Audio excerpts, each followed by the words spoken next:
नमस्कार दोस्तों, स्वागत है आप सभी का आपके अपने YouTube channel self study academy पर। अगर आप चैनल पर नए हैं तो प्लीज़ चैनल को सब्सक्राइब कीजिएगा, वीडियो को लास्ट तक देखिएगा, क्योंकि आपके मन में जो भी डाउट हैं वो सारे इस वीडियो को देखने के बाद क्लियर हो जाएंगे। आप लोगों को कोई अन्य वीडियो देखने की आवश्यकता नहीं पड़ेगी, क्योंकि जो भी जानकारी होगी बिल्कुल सटीक दी जाएगी। सबसे पहले बात कर लेते हैं कट ऑफ की। कट ऑफ पर 2 वीडियो पहले भी बनाई गई हैं। जिन बहनों को नहीं मिली है प्लीज़ वो इस वीडियो को ज़रूर देख लें और इसको शेयर भी करें। तो देखिए क्या लिखा है। यूपी ट्रिपल एससी मुख्य सेविका कट ऑफ आफ्टर आंसर की। उत्तर प्रदेश सब ordinary service selection commission, post name head servant मुख्य सेविका, total post 2693, only for female and UP triple SC 2021 score card. आपको हिंदी में ही बता रहे हैं। Bachelor degree in arts with sociology और सोशल वर्क और होम साइंस और nutrition and child development is one of the subject in degree level. तो आप सभी लोगों को बता ही दिया है कि एक सब्जेक्ट के रूप में सोशोलॉजी, सोशल वर्क या फिर होम साइंस आप लोगों के पास होना ज़रूरी है। और आपकी पोस्ट जो थी वो 2693 थी, यानी कि 2693, और जनरल में उसकी पोस्ट थी 1049। और इसमें आपकी ईवीएस में 269, ओबीसी में 727, एससी में 565, एसटी में 53 और टोटल थी आपकी 2693। तो ये आपकी पोस्ट थी। अब आप लोग पूछ रहे हो कि कट ऑफ क्या जाएगी। कई बार आप लोगों को बता चुके हैं कि कट ऑफ कम ही रहेगी। जिस भी बहन के 40 से ज़्यादा ऊपर नंबर हैं वो अपने डॉक्यूमेंट्स तैयार रखें, किसी के बहकावे में आकर ढील ना छोड़े, अपने कागजात तैयार रखें, क्योंकि समय पर ज़रूरत पड़ेगी। और अचानक से रिजल्ट आएगा, अगस्त में आपका डॉक्यूमेंट वेरिफिकेशन होना तय ही माना जा रहा है। तो पॉजिटिव रहें और जिन बहनों के कम मार्क्स हैं वो अन्य वैकेंसी की तैयारी करें, हिम्मत ना हारें।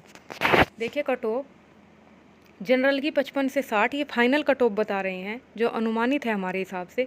ओबीसी 50 से 55, ईवीएस 48 से 52, एससी 45 से 48, एसटी 40 से 45 और पीएच 35 से 40। ये आपकी फाइनल कट ऑफ जाने की संभावना है।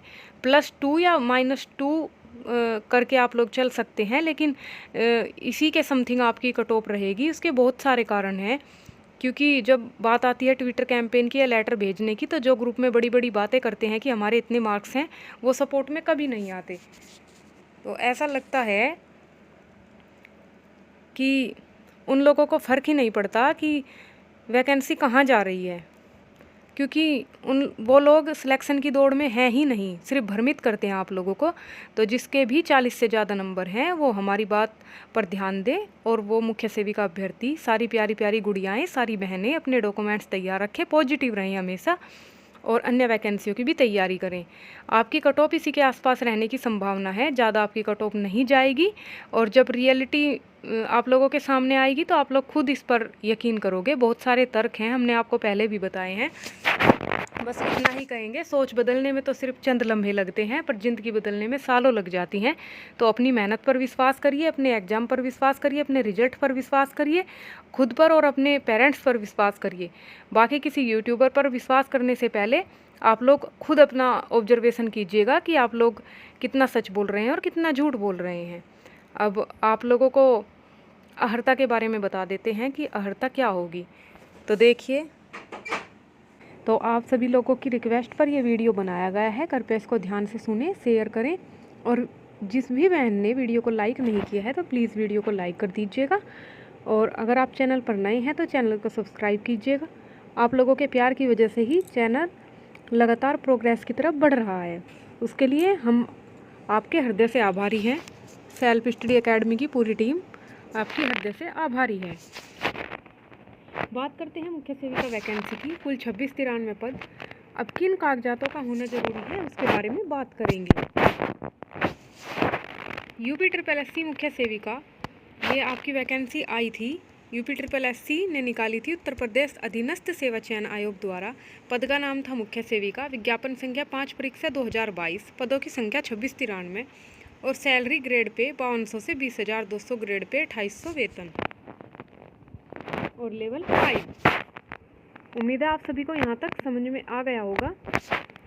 ये वीडियो देखने के बाद हमें नहीं लगता कि आपको कोई अन्य वीडियो देखने की आवश्यकता पड़ेगी डॉक्यूमेंट वेरिफिकेशन के लिए। तो आप लोग इसको ध्यान से समझिए। का भर्ती के लिए जो डीवी के लिए डॉक्यूमेंट्स की आवश्यकता पड़ेगी, सबसे पहले हाई स्कूल मार्कशीट प्रमाण पत्र, आप लोगों के पास होगा उसकी कॉपी भी करा लें। सेकंड नंबर इंटरमीडिएट मार्कशीट प्रमाण पत्र, उसको भी आप लोग कई कॉपी कराकर 2 से 3 सेट बना लें। स्नातक मार्कशीट व डिग्री जिसकी बहन के पास नहीं है वो यूनिवर्सिटी में जाए, अप्लाई करे और आप लोगों को समय से मिल जाएगी, क्योंकि अगस्त में माना जा रहा है आपका डॉक्यूमेंट वेरिफिकेशन तय है। और जिस भी बहन के 40 से ऊपर नंबर हैं वो सभी अपने डॉक्यूमेंट्स तैयार रखें, 40 नंबर वाली भी अपने डॉक्यूमेंट्स तैयार रखें। कहीं ऐसा ना हो कि आप लोग सोच जाएं यूट्यूब की कट ऑफ की वीडियो देख कर कि हमारा तो सिलेक्शन होना नहीं है तो हम क्यों डॉक्यूमेंट्स तैयार रखें, और बाद में आप लोगों के हाथ कुछ भी ना लगे और वही कहावत पूरी हो जाए कि अब पछतावन होत क्या जब चिड़ियन चुग लई खेत। तो जिसके भी 40 नंबर हैं या 40 से ज़्यादा हैं, कोई सी भी कैटेगरी की हो, उन लोगों का डॉक्यूमेंट वेरिफिकेशन होना तय है। तो आप लोग प्लीज़ ध्यान से अपने डॉक्यूमेंट्स तैयार रखें। और अगर किसी बहन को ओरिजिनल डिग्री नहीं मिलती है तो आप लोग प्रोविज़नल डिग्री निकलवा लें, वो आपको जल्दी मिल जाएगी। उसकी भी इतनी ही वैलिडिटी होती है, वो भी वैलिड मानी जाती है, तो आप लोग उसको निकलवा लें। कहने का तात्पर्य यह है कि अगर आप लोगों के पास ओरिजिनल नहीं है, फाइनल डिग्री नहीं है, तो आप लोग प्रोविज़नल निकलवा कर अपना डॉक्यूमेंट वेरिफिकेशन करा सकते हैं, उसमें कोई दिक्कत नहीं आएगी। फिर आ जाता है आपका 4 नंबर पर निवास प्रमाण पत्र, जाति प्रमाण पत्र। निवास प्रमाण पत्र अपना बनवा ले जहाँ पर भी आप रहते हो। कुछ जिन बहनों की शादी हो गई है वो ससुराल पक्ष का बनवा लें, और जिन बहनों की नहीं हुई है वो अपने घर का बनवा लें। और फिर जाति प्रमाण पत्र, जनरल वालों को जाति प्रमाण पत्र की आवश्यकता नहीं पड़ेगी, SC ST OBC वालों को पड़ेगी क्योंकि इन्हें आरक्षण का लाभ मिलेगा। EVS प्रमाण पत्र, इसकी भी आवश्यकता पड़ेगी तो इसको भी बनवा लें। विकलांग प्रमाण पत्र, जो बहनें दिव्यांग हैं उनके लिए इस प्रमाण पत्र की आवश्यकता पड़ेगी। और आधार कार्ड को सुरक्षित रखें, एक कॉपी भी करवा लें। पासपोर्ट साइज कई सारे फ़ोटो अपने पास रखें और प्रॉपर एक फ़ाइल तैयार कर लें, उसमें ये सारे डॉक्यूमेंट्स अपने तैयार रखें। और DV प्रपत्र, ये आपको कहाँ से मिलेगा? जब आपका डॉक्यूमेंट वेरिफिकेशन रिजल्ट आ जाएगा, ये नेट से निकलेगा और आपको इसको भरना है, इस पर फ़ोटो लगेगा, आपकी डिटेल भरी जाएगी। इसके बारे में डिटेल से बता देंगे जब आपका डॉक्यूमेंट वेरिफिकेशन रिजल्ट आ जाएगा उसके बाद। तो आप लोगों को ये सारे डॉक्यूमेंट्स तैयार रखने हैं, बिल्कुल भी चिंता ना करें। 40 नंबर से ऊपर वाली बहनें, उनका सबका डॉक्यूमेंट वेरिफिकेशन ज़रूर होगा, ऐसी उम्मीद है। बाकी रिजल्ट आने के बाद पता चल ही जाएगा कि क्या कट ऑफ रहती है, लेकिन सब कुछ देखते हुए लगता नहीं कट ऑफ ज़्यादा जाएगी, क्योंकि फेंकने में और रियलिटी में बहुत फ़र्क होता है। बताने को तो कोई अपने 95 ही बता सकता है, कौन सा कोई उसके घर जा रहा है उसकी मार्कशीट देखने, लेकिन रियलिटी क्या है आप भी जानते हो, हम भी जानते हैं। और रही बात पोल की, तो पोल पर तो वो लोग भी टिक मार देते हैं जिन्होंने एग्ज़ाम ही नहीं दिया मजाक के उद्देश्य से। तो आप लोग पोल को और इसको गंभीरता से न ले, किसी भी यूट्यूबर को गंभीरता से ना ले, क्योंकि वो सब भी आपकी बताई बातों पर ही विश्वास करके कट ऑफ वगैरह बताते हैं। एग्ज़ाम का लेवल क्या था आप सभी लोगों को पता है, और नॉर्मलाइजेशन का फ़ायदा भी मिलेगा, तो इसमें कोई दिक्कत वाली बात नहीं है। अपने डॉक्यूमेंट्स तैयार रखें। और सबसे बड़ी बात, मन की शांति हमेशा आपकी प्राथमिकता होनी चाहिए, क्योंकि एक शांतिपूर्ण दिमाग सबसे बड़ा धन है।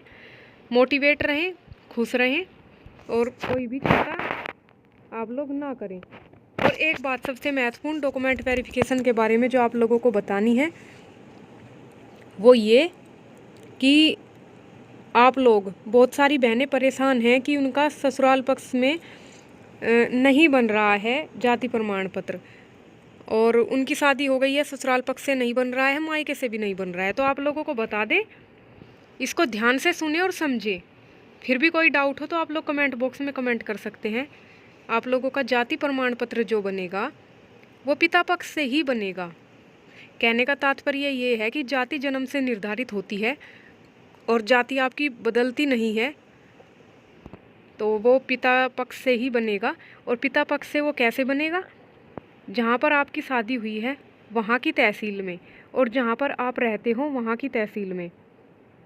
कहने का तात्पर्य है कि आपका मायका जहाँ पर है वहाँ की तहसील में शादी से पहले जहाँ पर आप रहते थे वहाँ की तहसील में आप लोग एफिडेविट लगा दें। वहाँ से इंक्वायरी आएगी आपकी ससुराल वाली तहसील में, और वो एफिडेविट और जो पुराने वाला आप लोगों का जाति प्रमाण पत्र है वो लगने के बाद जो आपकी ससुराल वाली तहसील है वहाँ से तहसीलदार पास कर देगा उसको, और उस पर मुहर लग जाएगी। आप लोगों को सिंपल लैंग्वेज में बता दें कि आपकी शादी हो चुकी है, ये क्लियर हो जाएगा, और उसके बाद ससुराल पक्ष से आपका बन जाएगा। नाम उसमें पिता का ही रहेगा, पति का नहीं रहेगा, और वो फिर ससुराल पक्ष से बन जाएगा, तो वो आपका वैलिड होगा। तो उसके लिए आप लोग चिंता ना करें, हमने खुद ऐसे ही बनवाया है, हमारा खुद पर्सनल ऐसे ही बना हुआ है। तो ये आपके डॉक्यूमेंट वेरिफिकेशन के लिए वीडियो थी, ज़्यादा लंबी नहीं थी, क्योंकि बहुत लंबी लंबी वीडियो बनाने का ये उद्देश्य नहीं है कि व्यूज़ कमाए जाएं या पैसे कमाए जाएं। आप लोगों को जानकारी देना ही एक प्रमुख उद्देश्य है। और जो बात 10 मिनट की है उसे 20 मिनट तक क्यों खींचना, आप लोग समझ ही गए होंगे।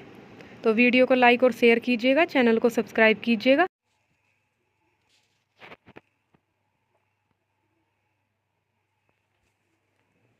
तो आप लोगों को पता ही होगा कि रिजल्ट का तो बता ही दिया गया है, नवंबर दिसंबर में आएगा, लेकिन आप लोगों का डॉक्यूमेंट वेरिफिकेशन पहले हो सकता है अगर आप लोग प्रयास करें। और बात करते हैं अब आप लोगों के नोटिफिकेशन की। तो सबसे बड़ी कमी आप लोगों की यही है कि आप लोग नोटिफिकेशन ध्यान से नहीं पढ़ते किसी भी चीज़ का। आप लोगों को करीब 10 मंथ पहले एक वीडियो बनाई गई थी, उसमें भी आप लोगों को कहा गया था कि आप लोग नोटिफिकेशन ध्यान से नहीं पढ़ते। बीएससी और बीए वालों को लेकर वो वीडियो थी, और एक वीडियो नॉर्मलाइजेशन को लेकर थी, प्ले लिस्ट में पड़ी हुई है, आप लोग देख भी सकते हो। उसमें डिटेल में बताया गया है नोटिफिकेशन के बारे में भी, और बीए बीएससी के बारे में भी काफ़ी पहले बता दिया गया था। तो अब आप लोगों को बता दें कि 1992 की जो नियमावली है उसके अनुसार प्रथम वर्ष में द्वितीय वर्ष में सोशियोलॉजी है या नहीं, ये मैटर नहीं करता है। उसमें स्पष्ट लिखा हुआ है कि सब्जेक्ट होना चाहिए, प्रथम वर्ष में हो, द्वितीय में हो या फिर तृतीय में हो। 2 या 3 वर्ष उसमें कोई बात ऐसी नहीं कही गई है, क्लियर नहीं है। बात यह है कि 2 वर्ष वाले लिए जाएंगे, ये हम आपको साक्ष्य के आधार पर कह रहे हैं। 2 वर्ष वाले लिए जाएंगे, ये हम क्यों कह रहे हैं। हमारी बात बहुत लोगों को बुरी भी लग सकती है, लेकिन कोई भी नेगेटिव कमेंट करने से पहले वीडियो को कई बार सुनिएगा, ध्यान से समझिएगा, उसके बाद कमेंट्स कीजिएगा। क्योंकि हो सकता है 3 साल वालों को हमारी बात बुरी लगे, लेकिन वास्तविकता जो है अगर समय से उससे आप लोग परिचित हो जाएं तो आप लोगों को दुख का सामना नहीं करना पड़ेगा। और सबसे बड़ी दिक्कत ये है कि आप लोग सच्चाई स्वीकार करना ही नहीं चाहते हो। अब देखिए, आप लोगों को बता भी दें, आप लोगों की जो डिग्री है यहाँ पर जो मेरठ यूनिवर्सिटी की है उसके विषय में बताएंगे कि उसमें भी कहा है जो आपने विषय छोड़ा है उसका, उसमें कहीं भी ये नहीं है कि आपने विषय छोड़ा है तो आप इसके लिए एलिजिबल नहीं हो। 1 साल या 2 साल होना चाहिए आप लोगों के पास सब्जेक्ट। आरटीआई में भी यही बात कही गई है। आपकी नियमावली 1992 के अनुसार भी, जो आपकी नियमावली है उसके अनुसार भी यही बात कही गई है। आप लोगों के नोटिफिकेशन में भी कहीं भी नहीं लिखा है कि 2 वर्ष वाले नहीं लिए जाएंगे। आप लोगों ने पढ़ा हो कहीं 2 वर्ष वाले लिए नहीं जाएंगे तो आप लोग हमें बता दीजिए। हमने कहीं नहीं पढ़ा कि 2 वर्ष वाले नहीं लिए जाएंगे। तो जिन भी बहनों ने अपने डॉक्यूमेंट्स तैयार नहीं कराए हैं या उनके डॉक्यूमेंट्स में कोई भी मिस्टेक है तो प्लीज़ वो अपने डॉक्यूमेंट्स तैयार रखें, क्योंकि अचानक से रिजल्ट आएगा और अचानक से ही आपका डॉक्यूमेंट वेरिफिकेशन होगा। आप लोगों के पास इतना टाइम नहीं होगा कि आप लोग उसके लिए अलग से समय निकाल सकें। 1 मंथ लग जाता है डिग्री निकलने में, आप सभी लोगों को पता है। और जिन बहनों के पास ओरिजिनल डिग्री नहीं है प्लीज़ प्रोविज़नल डिग्री, जो आपकी प्रोविज़नल डिग्री होती है उसको निकलवा लें। अब आपके नोटिफिकेशन की बात करते हैं। ये देखिए, अनिवार्य शैक्षिक अर्हता, इसमें लिखा है उत्तर प्रदेश बाल विकास एवं पुष्टाहार अधीनस्थ सेवा नियमावली 1992 यथा संशोधित के अनुसार अनिवार्य अर्हता निम्न प्रकार है। भारत में विधि द्वारा स्थापित किसी विश्वविद्यालय से एक विषय के रूप में समाजशास्त्र या गृह विज्ञान, बाल विकास के साथ कला में स्नातक उपाधि या सरकार द्वारा उसके समकक्ष मान्यता प्राप्त कोई उपाधि हो। तो उसमें क्या बोला गया आप सभी लोगों को पता है। आप नोटिफिकेशन अच्छे से पढ़ लें तो आप यूट्यूब टीचर्स के भरोसे ना रहें, ना किसी यूट्यूबर के भरोसे रहें। आप लोग खुद ही इतनी नॉलेज रखते हो कि आप लोगों को किसी से पूछने की आवश्यकता ही ना पड़े। तो देख लीजिए क्या क्या लिखा है। आप लोगों को बता भी दिया है कि उत्तर प्रदेश बाल विकास सेवा पुष्टाहार अधीनस्थ सेवा नियमावली 1992 के अनुसार अनिवार्य अर्हता। तो एक सब्जेक्ट के रूप में, अब एक सब्जेक्ट के रूप में लिखा है समाजशास्त्र या गृह विज्ञान, लेकिन ये तो कहीं नहीं लिखा है कि 1 वर्ष, 2 वर्ष या फिर 3 वर्ष, ये तो नहीं लिखा है कि 2 वर्ष वाले नहीं लिए जाएंगे। आप ही बता दीजिए कहीं लिखा है क्या 2 वर्ष वाले नहीं लिए जाएंगे। अब बात करते हैं समकक्ष की। तो समकक्ष में आप लोगों को पता है बीएससी होम साइंस साइंस वर्ग में ही आते हैं। अब उनके पास होम साइंस है, लेकिन बीएससी भी तो है ना, होम साइंस है और बीएससी है। तो आप लोगों को खुद ही पता होगा कि आप लोग किस में आते हैं। आप लोगों काफ़ी समझदार भी हो, तो बताने की आवश्यकता तो यहाँ पर रह नहीं जाती है। लेकिन समकक्ष की बात हो रही है तो इसको आयोग स्पष्ट करेगा। क्या पता बीए वाले होम साइंस वाले बच्चे इतनी संख्या में हों और उनके मार्क्स इतने अच्छे हों कि बीएससी होम साइंस वालों को आयोग मौका ही ना दे, या फिर हो सकता है कि आयोग उनको मौका दे दे। तो ये सब आयोग के ऊपर डिपेंड है कि वो किसको लेता है किसको नहीं लेता है। फिलहाल जो नोटिफिकेशन है साक्ष्य के आधार पर हम बात कर रहे हैं, अपने पास से कोई आपको बात नहीं बता रहे हैं कि आप लोगों को बुरा लगे, इसलिए कह रहे हैं कि नेगेटिव कमेंट्स की बात आए तो आप लोग वीडियो को ज़रूर देख लीजिएगा, ध्यान से सुन लीजिएगा। तो इसमें स्पष्ट नहीं किया गया है कि बीएससी होम साइंस को लिया जाएगा या नहीं लिया जाएगा, तो इस विषय पर चर्चा नहीं करेंगे। आयोग के ऊपर छोड़ देते हैं कि आयोग का क्या निर्णय आता है। और हमें लगता है कि डॉक्यूमेंट वेरिफिकेशन से पहले एक स्पष्ट नोटिस आ भी जाएगा। एक नोटिफिकेशन देखने के लिए आप लोगों को मिलेगा भी कि कौन उसमें बुलाया जा रहा है, क्या शैक्षिक योग्यता है, अर्हता को लेकर उसमें अच्छे से डिस्कस किया जाएगा। और इस पर हम बोलना भी नहीं चाहेंगे क्योंकि अंतिम निर्णय आयोग का होगा। आयोग पर ही निर्भर है कि वो क्या डिसीजन लेता है। बात करते हैं बीएड बीटीसी वालों की। तो बीएड और बीटीसी वालों का तो कोई मुद्दा ही नहीं है। अब कोई ये कहेगा कि हमने बीएड से फॉर्म डाला है, कोई कहेगा बीटीसी से।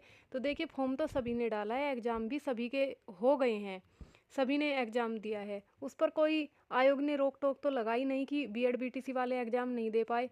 तो मेन मुद्दा जो है अर्हता का, वो बहुत बड़ा मुद्दा है। और अर्हता में बहुत सारे बच्चे बाहर भी निकलेंगे। आरटीआई 2005 के अनुसार हम लोग सूचना प्राप्त कर सकते हैं। आप लोग एक आरटीआई डाल लीजिएगा, उसमें आप लोगों को स्पष्ट भी हो जाएगा कि क्या आप लोगों को जवाब मिलता है। आप लोगों का आरटीआई का जवाब भी देख लीजिए, ये रहा। भारत में विधि द्वारा स्थापित किसी विश्वविद्यालय से एक विषय के रूप में समाजशास्त्र या समाज कार्य या गृह विज्ञान या पोषण बाल विकास के साथ कला में स्नातक उपाधि या सरकार द्वारा उसके समकक्ष मान्यता प्राप्त कोई उपाधि रखते हो, अधिमानी अर्हता, ग्रामीण क्षेत्रों में महिलाओं में कल्याण कार्य करने का व्यवहारिक अनुभव हो। खैर ये तो बाद की बात है, लेकिन आप लोग देख लीजिएगा कि इसमें भी क्या लिखा है, समाजशास्त्र या समाज कार्य या गृह विज्ञान एक होना चाहिए। अब इसमें भी कहीं नहीं लिखा है कि आप लोगों को 1 वर्ष या 2 वर्ष या 3 वर्ष। तो हम कैसे कह दें कि 2 वर्ष वाली बहनों को नहीं लिया जाएगा। तो आप लोगों को जो भी ये भ्रमित कर रहे हैं कि 2 वर्ष वालों को नहीं लिया जाएगा, तो आप लोगों को बता दें कि वो गलत कह रहे हैं। 2 वर्ष वालों को लिया जाएगा, हमारे हिसाब से नोटिफिकेशन के हिसाब से साक्ष्य के आधार पर कह रहे हैं कि 2 वर्ष वालों को लिया जाएगा। अब देख लेते हैं कि क्या आयोग का डिसीजन आता है, क्या नोटिफिकेशन आता है। तो उम्मीद है आप लोगों को 2 वर्ष वालों को बीएससी होम साइंस बीटीसी इन सब को क्लियर हो गया होगा कि कौन लिया जाएगा कौन नहीं लिया जाएगा। और जिन बहनों ने अपने डॉक्यूमेंट्स तैयार नहीं कराए हैं वो सारी मुख्य सेविका अभ्यर्थी अपने डॉक्यूमेंट्स तैयार रखें, क्योंकि समय नहीं मिलता है फिर।